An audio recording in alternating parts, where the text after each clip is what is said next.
না, আমার বাড়ি নামাজ কালাম বাদ দিয়া ডাইনাতে সিগারেট আর বামাতে চালুয়া বয়া বয়া খায়, হাড্ডি গুড্ডি খায় না। ইমাম সাহেব এইসব কথা মতো কইেন না, এইসব কথা আমার ভালো লাগে না। না ভাই, বড়টা চালন তো। এটা কি হুজুর নাকি আর যাই? ইমাম সাহেব, আপনারা যে মাসে 6,000 টাকা বেতন পান, এই বেতন পাইয়া আপনারা ভালো বিলে চলাফেরা করেন, ভালো খাওয়া দাওয়া করেন, করেন কেমনে? আবার অসাধু ব্যবসা বাণিজ্য করেন নাকি? আস্তাগফিরুল্লাহ, আপনি কি বলেন ভাই সব? আমরা অল্প টাকা বেতন পাই, এর মধ্যে আমরা আল্লাহ তাআলা শুকরিয়া আদায় করি। আমরা যদি একবেলা না খেয়েও থাকি, তারপরও কারো কাছে বলি না কি খাইলাম, কি খাইলাম বা কি খাবো, এই বিষয়ে আমরা চিন্তা করি না। আমরা আল্লাহর উপর শুকরিয়া আদায় করি, আল্লাহ তাআলা আমাদের বেতনের মধ্যে বরকত দেয়। মোল্লা মৌলবীকে ভালো মনে করছিলাম, এখন যে সবগুলো বদমাই কইছিলাম শুক্রবার দিন দাওয়াত দিয়ে খাওয়ামু, এখন আর খাওয়ামু না, ওগুলো এনে খাওয়াইলেই লস, সব হইছে বদমাই। আসসালামু আলাইকুম। ওয়ালাইকুম সালাম। সভাপতি সাহেব, আপনার আগে ইমাম সাহেবের সালাম দেওয়ার দরকার ছিল। হব বেটা, কি রায় সালাম দিমু? আমি কি ইমাম সাহেব ভালো নাকি? সবগুলো বদমাইশ। তুই ইমাম সাহেবের লগে কি করো? তুই বাড়ি যেই কাম কর যা। তুই বেটা আমার চেয়ে বেশি বোঝো। সভাপতি সাহেব, এটা কেমন কথা কইলেন? আমরা বেদব মুখা। আমি ফাজিল না তাই কি? কালকে দুয়ারে দাওয়াতের সময় আমি তো আপনার পাশেই বসছিলাম, হাড্ডি গুলেন যেভাবে চাবাই খাইছেন, আমাকে বাড়ি কুত্তা খাইবে কি?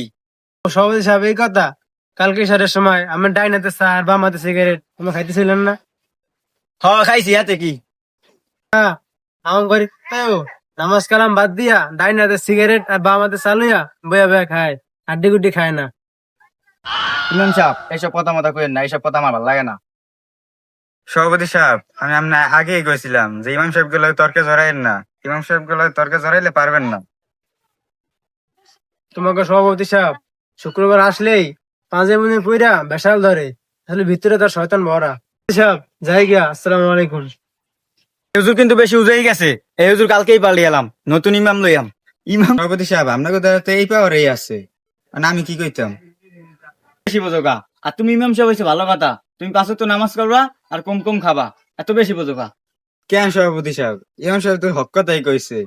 ইমাম সাহেব নাকি এখন যে মসজিদে যাইয়া সুদ ঘুষের বিষয়ে আলোচনা করব। আমার ধর অনেক ভালো লাগছে এই কথাটা শুনে। কি সুদ ঘুষ নিয়ে আলোচনা করে? যাই হুজুরের দিকে ঠেলা দিয়ে আহি।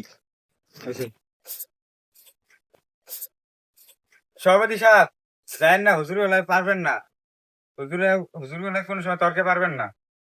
এ তুই চুপ থাক, পারমু না পারমু দেখ মনে। হুজুর যদি সুদ নিয়ে আলোচনা করে, তাহলে তো এলাকার ভিতরে আমার থেকে সুদ নেবে না, তাহলে তো ব্যবসায় লালবাতি তুলে দেবে। এত মাতব্বর আকাব্বরের কারণে সমাজের আজকে এই দুর্দশা। আসসালামু আলাইকুম ইমাম সাহেব, কেমন আছেন? ওয়ালাইকুম সালাম। আলহামদুলিল্লাহ, আল্লাহ তাআলা ভালো রাখছেন। কই যাইতেছো? চলো মসজিদের দিকে, আজকে সুদ ঘুষের ব্যাপারে আলোচনা করা হবে, চলো। Loan loan. কি আমার ব্যবসা বার্তা তুমি ষড়যন্ত্র চলতেছে? ফোন দিল কেডা? কোনটাই ফোন দিছে? হ্যালো, 70,000 টাকা লাগবো? হ আমি আইতেছি। এবার গো সুদটা একটু বাড়াই দিতেইব। ইমাম সাহেবের পরে ঠেলাটা দিয়েহি, আগে সুদের টাকাটা দিয়েহি। ইমাম সাহেব, আজকে যে আলোচনাটা করলেন আর সুদ ঘুষ লইয়া, আলোচনাটা তো বিশাল হইলো, কিন্তু সন্দেহ হইলো যে আমার চাকরিটা থাকবে কিনা। মেলা মানুষে দেখলাম সবাই বিরক্ত হয়ে রয়েছে। আরে আমরা ইমাম সব মানুষ, আমাকে হক কথা কেমন লাগবো?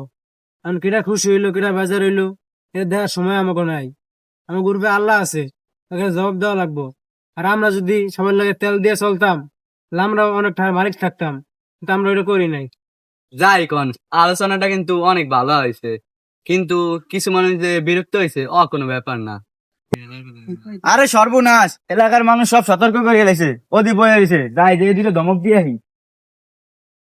কি রে, কিরা সভাপতি সাহেব না, মা তো গরম করে আইতেছে। হ্যাঁ, ওইটাই তো, উনি তো বড় সুদখোর।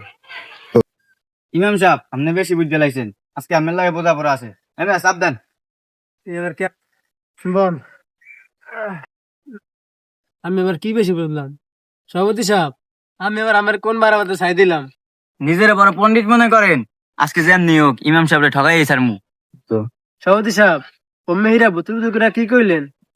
সারাদিন তো হাদিসই কন, জাহান নামে তো মানুষকে আগুনে পুরাইবে, কিন্তু জিন তো আগুনের তৈরি, জিনকে কেমনে আগুনে পুরাইবে? আজকে আমার এটা ভাঙ্গাই কন। ও, বুঝছি। শয়তান না মানুষের, শয়তান না প্রশ্ন। দাঁড়ান, উত্তর দিতে দিতে আসি। ভাই কটা মাটি চালান তো।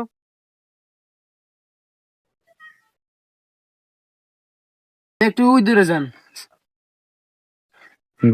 হ্যাঁ এখন আটকে লাইছে, এখন পারে না তো, এখন খালি দূরে দূরে যাইতে কয়। একটা কথা কি জানেন ভাই, কিছু কিছু মানুষের কাছে শয়তান আহে না, কারণ হারে নিজেরাই বড় শয়তান। এই যে আমার সভাপতি দেখেন, উহ, কি সভাপতি সাহেব উফ করেন কা, কি সভাপতি সাহেব উফ করেন কা, আমি মাটির মানুষ না ভাই, বড়টা চালান তো। এটা কি হুজুর নাকি আর যায়? কি সভাপতি সাহেব এরকম চিল্লাইতেছেন কা? আরে মেয়ে ওটা হুজুর নাকি ওটা আর যায়? এই দেখেন এতবার টিট আমার মাথা লই মারছে, সে আমাকে মারার লেগে সমালোচনা করতে আছে। কি কইছিলাম এসব ইমাম সাহেব এলাকায় চলিস না, এসব ইমাম সাহেব এলাকা সব মারিয়া আমাকে সাফ করিয়া লাইবে। এটা তুই ইমাম সাহেব না, এটা তুই ইবলিস শয়তান। ইমাম সাহেব সাহা মারছে কীর্তনে, এর আগে জবাব দিতে হইব। কি জবাব? আগে ইমাম সাহেব খুললে কান কি হয়েছে? চলেন আমরা এই যে বসি, তারপরে কথা বলি। শয়তানের সভাপতি শয়তানের প্রশ্ন, সে আমার প্রশ্ন করছে যে হাদিসে তো আছে তো মানুষকে জাহান্নামে আগুনে পোড়া হবে, তাহলে জিন তো আগুনের তৈরি, তো তাদেরকে কিভাবে আগুনে পোড়া হবে? তো আমি একটা সাহাবাইরা এটা দেখাইলাম যে আমরা সকলেই মাটির তৈরি, তারপরে আমি তাদেরকে মারি মারছি। তা হে প্রশ্ন করছে, এর প্রশ্ন উত্তর দিবেন। হ্যাঁ মারিছে আমার যেন কীর্তনে। তাহলে সেও তো মাটির তৈরি, তাহলে মাটি মারার কারণে সে ব্যথা পেলো কেন? দেখছেন সভাপতি সাহেব, আপনার আগেই কইছিলাম মোল্লা গলায় তর্কে যাইয়েন না। আমি দেখেন না তর্কে গেছেন, পারেন না কিছু। সভাপতি সাহেব, এখন সময় হয়েছে ওই সুদ সুদ বাদ দিয়া কারণ আল্লাহ পথে ভালোভাবে নামাজ কালাম পড়েন। সব সুদ হারাম খাইয়া জীবনে শান্তি পাবেন না। হ্যাঁ ইমাম সাহেব, এখন আর সুদ মুদ খামু না ওইসব কিছুই।